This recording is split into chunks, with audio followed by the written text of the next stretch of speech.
நமசிவாய் வாழ்க, நாதன் தாழ் வாழ்க, இமைப்பொழுதும் நெஞ்சில் நீங்காதான் தாழ் வாழ்க. ஓம் நமசிவாய, ஓம் நமசிவாய, ஓம் நமசிவாய. குரு வாழ்க, குருவே துணை. அனைவருக்கும் வணக்கம். நான் உங்கள் சங்கீதா ராம்குமார்.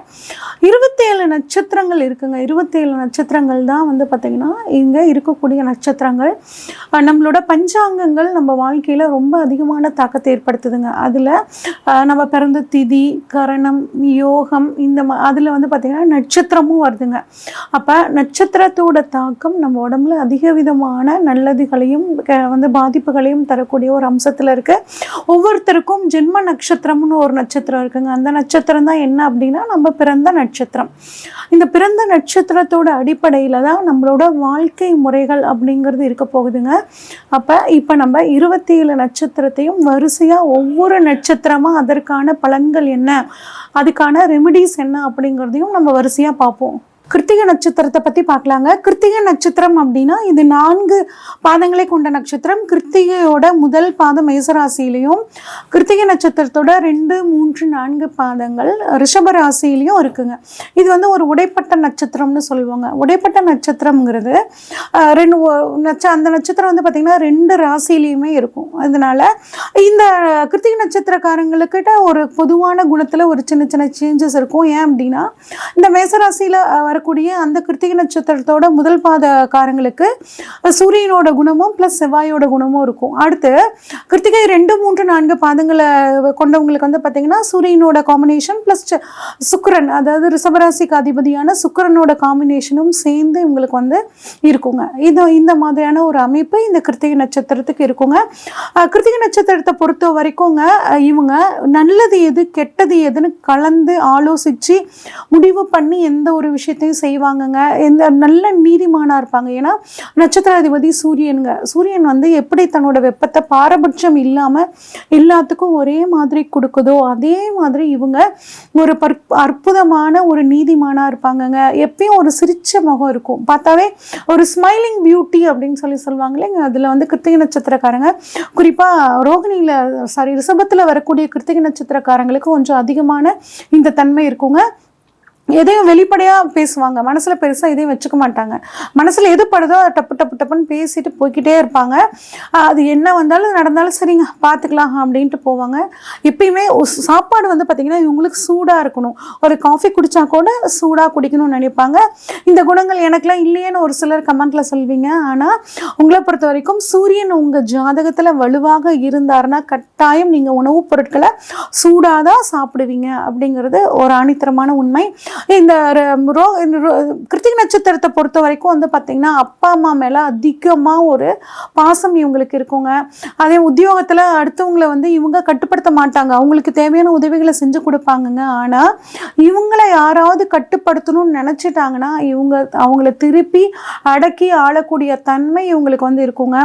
நல்ல அறிவாளிகளாக இருப்பாங்க. எடுத்த வேலையை முழுமையாக முடிச்சுட்டு தான் அடுத்த வேலைக்கு அப்படின்னு போவாங்கங்க. எந்த ஒரு பிரச்சனைக்கும் பார்த்தீங்கன்னா ஒரு ஈஸியான ஒரு சொல்யூஷன் இவங்களால கொடுக்க முடியுங்க.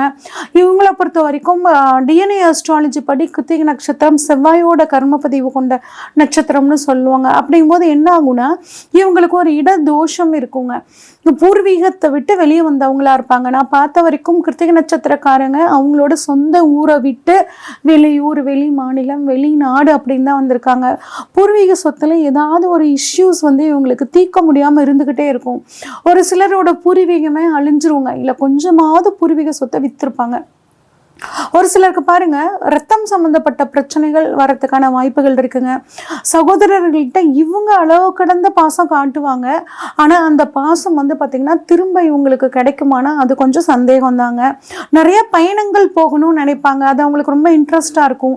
நல்ல தைரியசாலிகளாக இருப்பாங்க. அடுத்தவங்க எவ்வளோ பெரிய பிரச்சனையோடு வந்தாலும் அந்த பிரச்சனையை ஈஸியாக ஒரு சொல்யூஷன் கொடுக்கக்கூடிய தன்மை இந்த கிருத்திகை நட்சத்திரக்காரங்களான உங்களுக்கு ரொம்பவே நல்லா இருக்கும். ஒரு சிலருக்கு பாருங்க பாருங்க, இந்த கிருத்திகை நட்சத்திரக்காரங்களுக்கு திருமணம், காதல் திருமணம் அமையறதுக்கான வாய்ப்புகள் நிறையவே இருக்குங்க. இனிப்பு வந்து நிறைய பேருக்கு பிடிக்கும். எந்த ஒரு வார்த்தைகளை பேசினாலும் சொற்களை வந்து தெளிவாக அழுத்தம் திருத்தமாக பேசக்கூடிய தன்மை. அதாவது 4 வார்த்தை பேசினாலும் நச்சுன்னு பேசுவாங்கன்னு சொல்லுவாங்க இல்லைங்க, அது வந்து இந்த கிருத்திகை நட்சத்திரக்காரங்கள் தான். இவங்களுக்கு வந்து எலும்பு பலம் வந்து நல்லா ஸ்ட்ராங்காக இருக்கும். அதே மாதிரி ஹார்ட்டும் வந்து இவங்களோட ஜாதகத்தில் சூரியன் வலுவாக இருக்கும்போது இவங்களுக்கு இருதய கோளாறுகள், நுரையீரல் சம்மந்தப்பட்ட கோளாறுகள்லாம் வந்து வராதுங்க அவங்களுக்கு. ஏன்னா சூரியன் வந்து எலும்புக்கான காரகன், எலும்பு சம்மந்தப்பட்ட பிரச்சனைகளும் இவங்களுக்கு வந்து பெருசாக வராது. இவங்களுக்கு வந்து ஒரு விவாதம் அப்படிங்கிறது ரொம்ப பிடிக்கும். அதுவும் அறிவான ஒரு விவாதம் அப்படிங்கிறது இவங்களுக்கு ரொம்பவே பிடிக்குங்க. இவங்கள நிறைய பேர் பாருங்க, வழக்கறிஞர்களாக இருப்பாங்க, ஸ்கூல் டீச்சர்ஸாக இருப்பாங்க, பேராசிரியர்களாக இருப்பாங்க, மருத்துவம் படித்தவங்களா இருக்கிறதுக்கு, சமூக சேவைகளில் அதிக ஆர்வம் உள்ளவங்களா இருப்பாங்க. இவங்களை பொறுத்த வரைக்கும் இவங்க பிறக்கும்போது சூரியனோட நட்சத்திரத்தில் பிறக்கிறனால இவங்களுக்கு சூரிய தசை 6 வருடங்கள்ங்க. அதுவும் வந்து கிருத்திகையோட 2, 3, 4 பாதங்களில் பிறக்கிறவங்களுக்குலாம் வந்து பார்த்திங்கன்னா 4 வருஷம் 3 வருஷம் அந்த மாதிரி இருக்கும். சூரியன் ஜாதகத்தில் வலுவாக இருக்கிற பட்சத்தில் சூரிய தசை இவங்க குடும்பத்துக்கு ரொம்ப சப்போர்ட்டிவாக இருக்கும். இந்த கிருத்திகை நட்சத்திரக்காரங்களோட ஜாதகத்தில் சூரியன் வலுவாக இருந்துச்சுன்னா சூரிய தசையில் இவங்களோட தந்தைக்கு அரசாங்க உத்தியோகம் கிடைக்கிறதுக்கான வாய்ப்புகள், அரசியலில் வந்து நல்ல ஆகக்கூடிய ஒரு அமைப்புகள் எல்லாம் இவங்களோட நேரம் அவங்க அப்பாவுக்கு ரொம்ப நல்லா இருந்திருக்கும். அடுத்து 2ஆவதாக வரக்கூடிய திசை சந்திர திசை, இது 10 வருடங்கள்ங்க. அடுத்து 3ஆவது வரக்கூடிய திசை செவ்வாய் திசை, இது 7 வருஷம். அடுத்து ராகு திசை 18 வருஷங்க. ராகு இவங்க ஜாதகத்தில் வலுவாக இருக்கிற பட்சத்தில் அந்த 18 வருட காலங்கள் இவங்களுக்கு ரொம்பவே நல்லாயிருக்கும். வெளிநாடு போகிறது, வெளிநாட்டில் போய் செட்டில் ஆகக்கூடிய ஒரு அமைப்பு, இந்த மாதிரிலாம் இவங்களுக்கு இருக்குங்க. ஆனால் ராகு பொறுத்த வரைக்கும் நீங்கள் எந்த அளவு வெளிநாடு போய் இருக்கீங்களோ, உங்கள் சொந்த ஊரை விட்டு வெளியே இருக்கீங்களோ அந்த அளவு உங்களுக்கு நல்ல பலனை அந்த அவரோட காலங்களில் உங்களுக்கு கொடுப்பார். அடுத்து குரு தசைங்க, இது 16 வருஷம். சனி தசை 19 வருஷம். இந்த மாதிரி வருடத்தை உங்களோட பிற்பகுதிகளில் பெரிய பெரிய வருடங்களை கொண்ட தசைகள் உங்களுக்கு வந்து வருங்க. உங்களுக்கான சித்தர் வழிபாடு உங்களுக்கு ரொம்பவே முக்கியங்க. எந்த விதமான சித்தரை நீங்கள் வழிபாடு பண்ணலாம் அப்படின்னா, ரோம ரிஷி அப்படிங்கிற ஒரு சித்தர் இருக்காருங்க. இவருக்கு வந்து சமாதி அப்படின்னு கிடையாதுங்க. இந்த ரிஷியோட வழிபாடு உங்களுக்கு மிகச்சிறந்த யோகத்தை கொடுக்கும். உங்கள் நட்சத்திரத்துக்கு உண்டான தேவதை அப்படின்னு பார்த்தா முருகனுங்க, அக்னி பகவானுங்க. முருகன் வழிபாடு கிருத்திகை நட்சத்திரக்காரங்களுக்கு ரொம்பவே சப்போர்ட் பண்ணும். ஏன்னா கிருத்திகை நட்சத்திரம் முருகனுக்கு உகந்த நட்சத்திரங்கள்ல ஒரு முக்கியமான நட்சத்திரங்க. அடுத்து உங்களுக்கான மரம் அத்தி மரம். அத்தி மரம் வந்து உங்களுக்கு வாய்ப்பு கிடைக்கும் போது வளர்த்துறது ரொம்பவே நல்லது. இல்லைன்னா அத்தி மரம் வளர்க்குற இடத்துல போயிட்டு தண்ணி ஊற்றுறது, அந்த மரத்துக்கிட்ட கொஞ்சம் நேரம் இருந்துட்டு வர்றது உங்களுக்கு மனக்குழப்பத்தை தீர்க்கும். அத்திப்பழம் வாங்கி, இல்லைங்க எனக்கு 2க்குமே எனக்கு ஆப்ஷன் இல்லை அப்படின்னா அத்திப்பழம் வாங்கி அடிக்கடி உணவுல சேர்த்துக்கோங்க. அத்திப்பழத்தை தானம் பண்ணுங்க உங்களோட ஜென்ம நட்சத்திரமான கிருத்திகை நட்சத்திரம் வர நாள்ல. அடுத்து உங்களுக்கு விலங்கு அப்படின்னா பெண் ஆடுங்க. முடிஞ்சா ஆடு வளர்க்குறது நல்லது. இல்லைன்னா ஆடு வளர்க்குறவங்களுக்கு, இல்லாத ஏழைகளுக்கு உங்களால் முடிஞ்ச உதவிகளை பண்ணுங்க. முடிஞ்ச வரையும் நான்வெஜ் சாப்பிட்றவங்க கொஞ்சம் மட்டன் சாப்பிட்றத தவிர்த்துக்கு நல்லதுங்க. உங்களுக்கான பறவை மயில் இறகு, அதாவது தானாகவே உதிர்ந்த மயில் இறகு கிடச்சிதுன்னா அந்த மயில் இறகை உங்கள் ஆஃபீஸில் வச்சுக்கோங்க. உங்கள் டிபியில் கூட மயில் இறகு வச்சுக்கோங்க, உங்களுக்கு ரொம்ப நல்லது. உங்களுக்கான பூ அப்படின்னா செவ்வரளி பூங்க.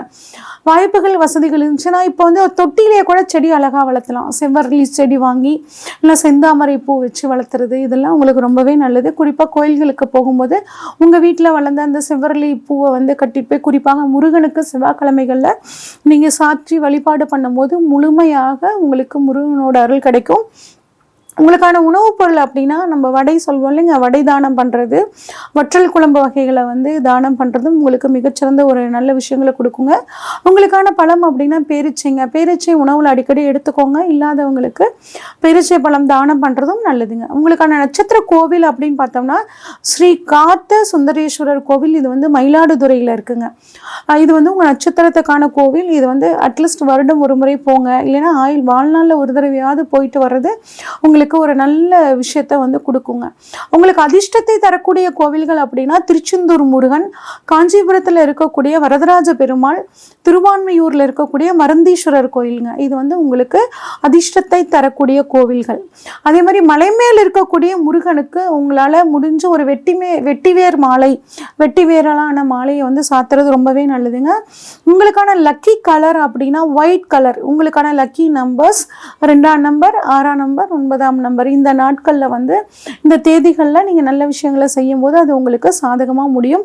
நீங்கள் வந்து தவிர்க்க வேண்டிய நட்சத்திரங்கள் அப்படின்னா உங்கள் கிருத்திகை நட்சத்திரக்காரங்களுக்கான வேதை நட்சத்திரம், பூராட நட்சத்திரம். பூராட நட்சத்திரத்தை லைஃப் பார்ட்னர், பிஸ்னஸ் பார்ட்னர்ஸை தேர்ந்தெடுக்காமல் இருங்க. மிக முக்கியமான நிகழ்ச்சிகளை பூராடம் நட்சத்திர நாளில் நடத்தாமல் இருக்கிறது ரொம்பவே நல்லதுங்க. உங்களுக்கு வைநாசிக நட்சத்திரம், வேதை வந்து பூராட நட்சத்திரம். பூராட நட்சத்திரக்காரங்களை லைஃப் பார்ட்னராகவோ பிஸ்னஸ் பார்ட்னராகவோ நீங்கள் வந்து தவிர்த்துக்கிறது ரொம்பவே நல்லதுங்க. உங்களை பொறுத்த வரைக்கும் லக்கி அடிக்கடி ஒயிட் கலரையும் ரெட் கலரையும் நீங்கள் யூஸ் பண்ணிக்கிறது ரொம்பவே நல்லது.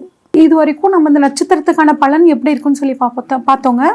இருந்தாலும் நட்சத்திர வீடியோஸை நீங்கள் எப்படி பார்க்கணும் அப்படின்னா, நம்ம பிறப்பில் வந்து பார்த்திங்கன்னா விதி மதி கதி அப்படின்னு 3 விஷயங்க. இதுதான் நம்மளோட வாழ்க்கையை தீர்மானிக்குது. அப்போ இந்த விதி மதி கதியை பற்றி சொல்லக்கூடியது என்னென்னா, நம்ம பிறந்த ஜென்ம நட்சத்திரம், நம்ம லக்னம் நிற்கக்கூடிய நட்சத்திரம், நம்ம லக்னாதிபதி நிற்கக்கூடிய நட்சத்திரம், இந்த 3 நட்சத்திரம் தான் நம்ம தலைவிதியை தீர்மானிக்கக்கூடியது. அப்போ நீங்கள் உத்திரட்டாதி நட்சத்திரத்தில் பிறந்திருந்தீங்க அப்படின்னா உத்திரட்டாதி நட்சத்திரத்துக்கான வீடியோவையும் பார்க்கணும். அடுத்து உங்கள் லக்னம் பரணியில் நின்றுச்சுன்னா பரணி நட்சத்திரத்துக்கான வீடியோவையும் பார்க்கணும். அடுத்து உங்கள் லக்னாதிபதி வந்து ஒரு ஆயில்யம் நட்சத்திரத்தை நின்னாருன்னா இந்த ஆயில்ய நட்சத்திரத்துக்கான வீடியோவையும் பார்த்தீங்கன்னா உங்களுக்கு தெளிவாக வந்து உங்கள் ஜாதகம் ஓரளவுக்கு நீங்களே அனலைஸ் பண்ணக்கூடிய ஒரு தன்மையை கொடுக்கும். அது மட்டும் இல்லாமல் இந்த 3 நட்சத்திரத்துக்கான அதிபதிகளும் உங்கள் ஜாதகத்தில் எப்படி இருக்காங்க, ஆட்சியாக இருக்காங்களா, உச்சமாக இருக்காங்களா, நீசமாக இருக்காங்களா, இல்லை புஷ்கர நவாம்ச நட்சத்திரத்தில் நிற்கிறாங்களா, இந்த மாதிரி பார்த்தோம்னா உங்களோட வாழ்க்கையை பற்றி நம்ம ஈஸியாக டிசைட் பண்ணிடலாங்க. உங்களுக்கு ஏதாவது முக்கியமான விஷயங்களுக்கு ஏதாவது ப்ரொடெக்ஷன் தேவைப்பட்டுச்சுன்னா ஸ்க்ரீனில் தெரிகிற வாட்ஸ்அப் நம்பருக்கு உங்கள் ஜாதகத்தை அனுப்பிச்சி வைங்க. தெளிவாக பார்த்து அனலைஸ் பண்ணி உங்களுக்கான ஒரு ப்ரொடெக்ஷன்ஸை சொல்கிறேங்க. நன்றி, வணக்கம்.